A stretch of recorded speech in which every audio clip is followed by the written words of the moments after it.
3 વાગી રહ્યા છે। સમાચારોની શરૂઆત કરીશું। એક મોટા સમાચાર જૂનાગઢથી આવ્યા છે, જ્યાં એક કારમાં ભીષણ આગની ઘટના બની છે। આપ જોઈ શકો છો, માણાવદરમાં કારમાં અચાનક જ આગ લાગી।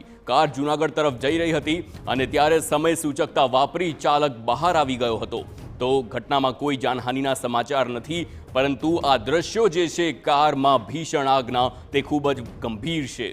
કારમાં કયા કારણસર આગ લાગી તે હજી સામે નથી આવ્યું, પરંતુ અગમ્ય કારણોસર અથવા તો શોર્ટ સર્કિટના કારણે આ આગ લાગી હોઈ શકે છે, પરંતુ તેની હાલ કોઈ પુષ્ટિ નથી થઈ। કાર ચાલક હતો, તેનો આબાદ બચાવ થયો છે અને આ કાર આખી બળીને ખાખ થઈ ગઈ છે। તેના દ્રશ્યો આપ જોઈ શકો છો।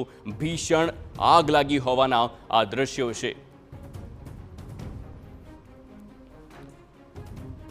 તો પાણીના ટેન્કર મારફતે આગ પર કાબૂ મેળવવાનો પ્રયાસ હાથ ધરાયો છે અને આગ પર કાબૂ મેળવી પણ લેવાયો છે, પરંતુ મહત્વની વાત એ છે કે કાર ચાલકનો આબાદ બચાવ થયો છે। તો રાજકોટમાં આયા ડ્યુટીમાં